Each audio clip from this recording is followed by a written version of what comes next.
बिस्मिल्लाहिर्रहमानिर्रहीम। अल्लाह के हुजूर दुआ है कि आप सब को अपनी आफ़ियत के साए में रखे। आप सब की जायज़ मुरादें अल्लाह ताला पूरी फरमाए। गिलानी साहब यूट्यूब चैनल की इस वीडियो में आपके महबूब को आपसे मोहब्बत की भीख मांगने पर मजबूर करने वाला ऐसा शदीद और ताकतवर नूरी वजीफ़ा है कि इसे सिर्फ़ और सिर्फ़ 3 बार पढ़ा जाता है और सामने वाले शख्स की हालत बिल्कुल भिखारियों जैसी होती है कि आपके सामने हाथ जोड़ कर बैठना पसंद करता है, आपको ढूंढता है, आपसे बात करता है, आपसे राब्ता करता है, कॉल करता है। अगर उसने आपको ब्लॉक कर रखा है तो अनब्लॉक भी करेगा, आपसे बात करेगा और ख़ुद आपसे आपकी मोहब्बत की भीख मांगेगा। या दूसरे लफ्ज़ों में ऐसा कह दें कि जैसे आपकी हालत आपके महबूब की मोहब्बत में हुई है और इस हालत की वजह से आप इस चैनल पर भी तशरीफ़ लाए हैं, दीगर भी आप मुख्तलिफ़ वज़ाइफ करते रहते हैं और कई कोशिशें भी करते हैं।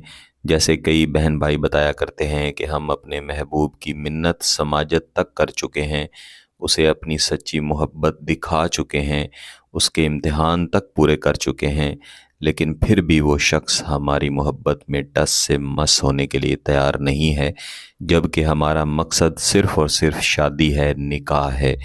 जब आपका मकसद निकाह होता है, शादी होता है, मंगनी होती है, फिर गिलानी साहब यूट्यूब चैनल की हर वीडियो की आपको इजाज़त है, हर वीडियो में दिए गए वजीफ़ा की आपको इजाज़त है।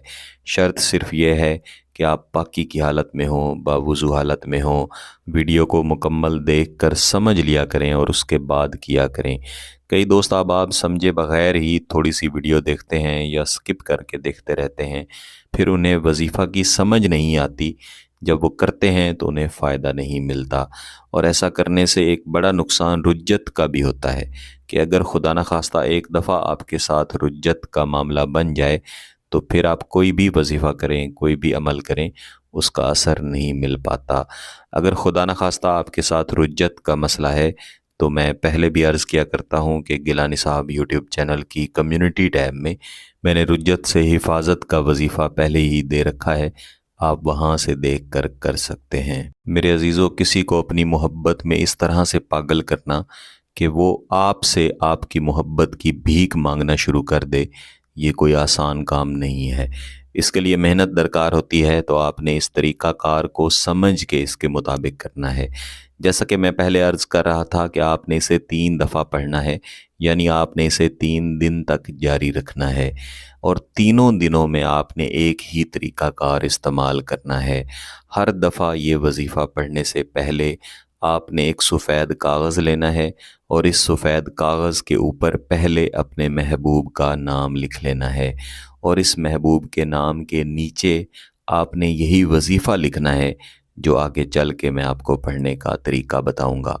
ये वजीफ़ा लिख लेने के बाद आपने दोबारा से महबूब का नाम लिखना है और फिर दोबारा से वजीफ़ा लिखना है। इस तरह आपने कुल 3 मरतबा महबूब का नाम लिखना है और कुल 3 मरतबा ही ये वजीफ़ा लिखना है। और ये नाम और वजीफ़ा लिखते हुए, इसके अलावा पढ़ते हुए आपके जिस्म का पाक साफ़ होना ज़रूरी है, आपका बावुज़ू होना भी ज़रूरी है। तो ये कागज़ जो आप एक दफ़ा तैयार करेंगे, जिस पे आपने 3-3 दफ़ा नाम और वजीफ़ा लिखा होगा, ये पहले दिन का वजीफ़ा होगा। ऐन इसी तरीके से आपने अगले दिन भी तैयार करना है, यानी जिस रोज़ आप वजीफ़ा पढ़ेंगे उस रोज़ आप नया कागज़ इसी तरीक़ाकार के मुताबिक तैयार करेंगे। आपने पाकी की हालत में, बावुज़ू हालत में किसी भी खामोश जगह पे बैठना है। किसी भी दिन इसे पढ़ सकते हैं, किसी भी वक्त पढ़ सकते हैं। जैसे मैं पहले भी कहा करता हूँ कि बेहतर होता है कि आप नूरी वज़ाइफ को किसी एक नमाज के बाद पढ़ें और कभी भी नूरी वज़ाइफ को ज़वाल के वक्त में ना पढ़ें। महबूब का ऐसा तसव्वुर रखें कि आपके सामने हाजिर है, हाथ जोड़कर आपसे मोहब्बत की भीख मांग रहा है, आपकी मोहब्बत में रो रहा है। जब तक आप मान नहीं जाते, अपनी मोहब्बत की भीख उसे अता नहीं कर देते, तब तक उसे सुकून नहीं मिलेगा।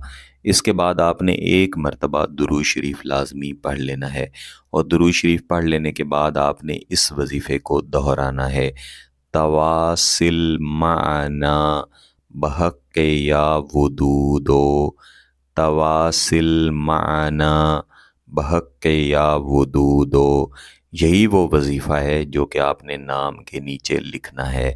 इस वजीफ़े को कम अज़ कम 300 मरतबा लाजमन पढ़ना है, यानी हर रोज़ आप इसे 300 मरतबा पढ़ेंगे और ऐन यही तरीका आप 3 दिन तक रिपीट करेंगे।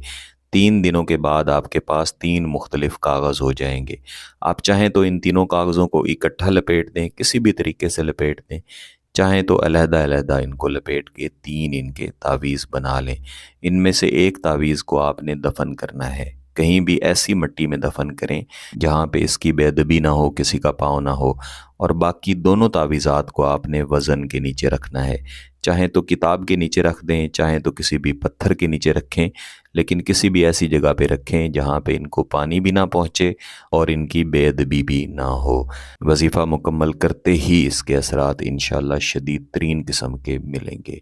अगर आपका मकसद जायज़ है, इसकी इजाज़त चाहते हैं, तो गिलानी साहब यूट्यूब चैनल को सब्सक्राइब कर लें, घंटी का बटन दबा दें और इस वीडियो को ज़रूर लाइक कीजिएगा। किसी बात की समझ ना आए तो वीडियो को दोबारा देखें, फिर भी समझ ना आए तो व्हाट्सएप पे रब्ता कर सकते हैं। बहुत बहुत शुक्रिया। अल्लाह हाफ़िज़।